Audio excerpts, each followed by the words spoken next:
Have you ever tried cooking ground meat this way?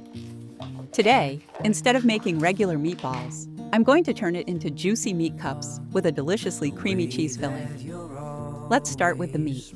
Take 350 grams of ground meat and add 1 egg, 1 teaspoon of salt. I think the result might surprise you. A little black pepper. And by the way, what spices do you usually add to ground meat? Tell me in the comments. I'm always curious to discover new combinations. Paprika and oregano. Add a little vegetable oil. The oil helps keep the meat juicy and tender while it cooks, so it doesn't dry out in the oven. And 1 clove of garlic.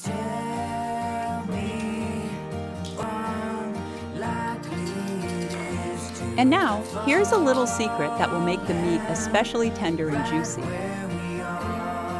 Take a slice of stale bread. Stale bread works especially well here because it absorbs the liquid without making the meat mixture too soft.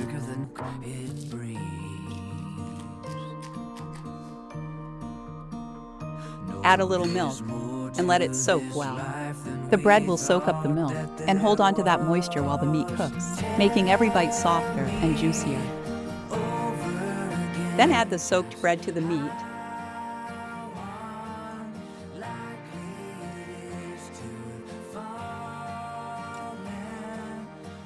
Now let's prepare the onion. Instead of chopping it, grate it on the coarse side of a grater.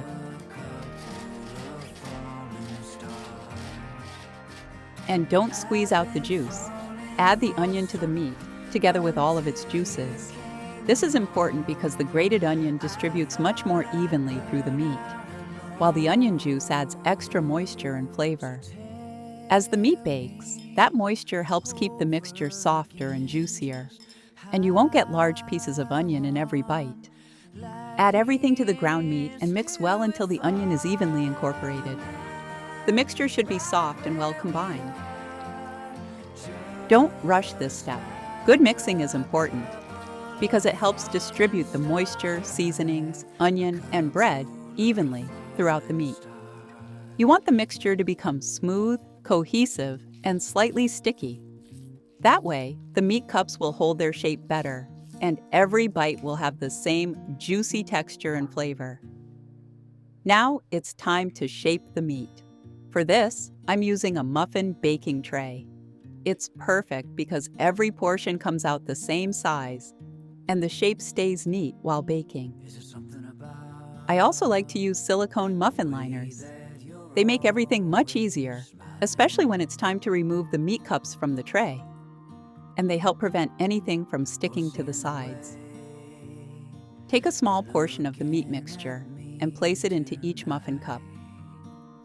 Try not to overfill them at this stage because we still need enough space in the center for the filling. Gently press the meat down so it sits evenly inside the mold. Now comes a very easy trick for creating the perfect little cavity.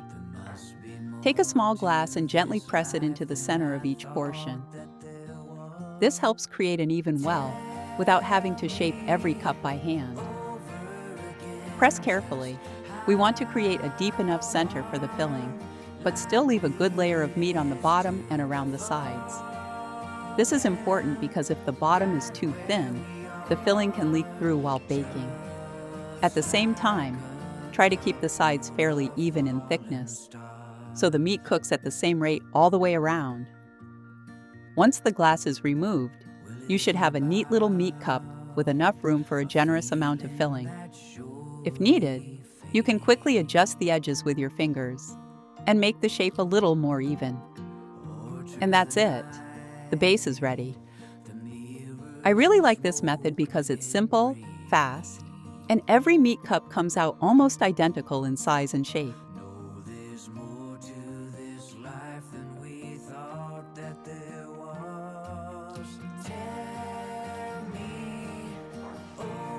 Now let's move on to the filling, probably my favorite part of this recipe.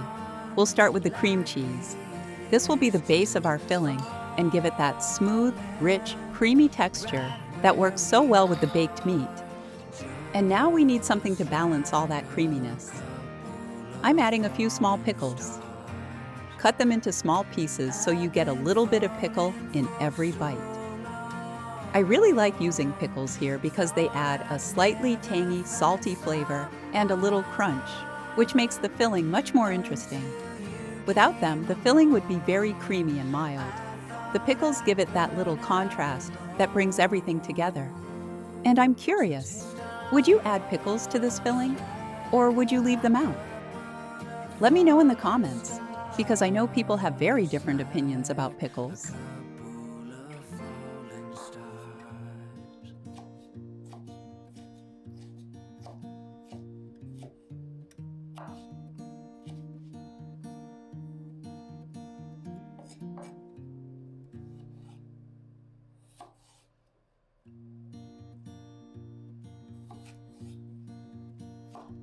Way that you're always smiling,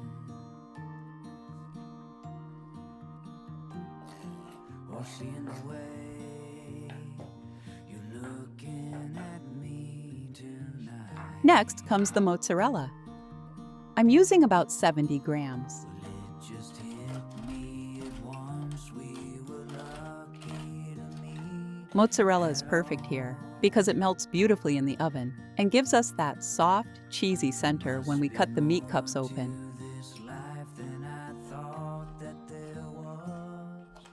Tell me over again just how Mix it into the cream cheese so it's distributed throughout the filling. it is to fall in right where we are, just like And finally, we need something fresh. I'm adding a small bunch of finely chopped parsley. The parsley adds freshness and a little color, and it helps balance the richness of the cream cheese and mozzarella. that surely fading. Or trick of the night. It may seem like a small addition, but fresh herbs can make a big difference in a rich filling like this. No, there's more to this life than we thought. Now mix everything together really well. You want the pickles, mozzarella, and parsley to be evenly distributed through the cream cheese. So every spoonful has a little bit of everything. And just look at that texture. Creamy, cheesy, slightly tangy, and fresh at the same time.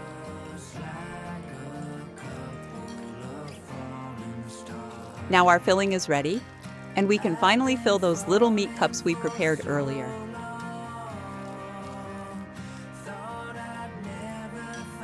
Take a spoonful of the cream cheese mixture and place it carefully into the center of each meat cup. Try to divide the filling evenly, so every portion gets a good amount of cream cheese, mozzarella, pickles, and parsley. You don't need to press the filling down too firmly. Just gently spread it inside the cavity and let it sit naturally in the center. I like to fill them quite generously, but make sure the filling stays inside the meat edges. And now they're ready for the oven.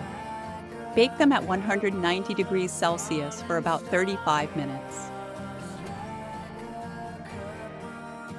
While our meat cups are in the oven, we have plenty of time to prepare the potatoes. For this recipe, I'm using a few potatoes. Try to choose potatoes that are roughly similar in size, because this makes cutting them into even pieces much easier. Cut the potatoes into medium-sized pieces. I don't recommend making them too small because they can dry out before they develop a nice roasted texture. But don't leave them too large either. Otherwise, the outside may be ready while the center still needs more time. The most important thing is to make the pieces as similar in size as possible. When the pieces are evenly cut, they cook at approximately the same speed, which gives you a much more consistent result. Transfer the potatoes to a bowl. Or seeing the way you're looking at me tonight. Now add 3 tablespoons of vegetable oil. The oil helps the seasoning coat the potatoes evenly and also helps the surface roast nicely in the oven. Without enough oil, the potatoes can become dry rather than beautifully roasted. Next, add 1 teaspoon of salt. Salt may seem simple, but it is especially important with potatoes because they absorb quite a lot of seasoning. Now add half a tablespoon of paprika. Paprika gives the potatoes a warm flavor and also helps create that beautiful roasted appearance. Then add a 1/4 teaspoon of black pepper. The black pepper gives a little extra depth and works very well with the paprika. Now mix everything thoroughly. Take your time here and make sure every piece of potato is coated with a little oil and seasoning. Now bake the potatoes at 190 degrees Celsius for approximately 40 minutes. The exact time can vary slightly depending on how large you cut the pieces, so toward the end, check them with a fork. While the potatoes are baking, we can prepare the sauce. And this sauce is incredibly simple, but it works perfectly with both the meat and the potatoes. Start with 1 cup of yogurt. The yogurt gives us a cool, creamy base, which is a really nice contrast to the hot roasted meat and potatoes. Now add half a teaspoon of salt. Mixing the salt directly into the yogurt helps season the entire sauce evenly. Next, add 1 tablespoon of olive oil. The olive oil makes the sauce a little smoother and richer and gives it a more rounded flavor.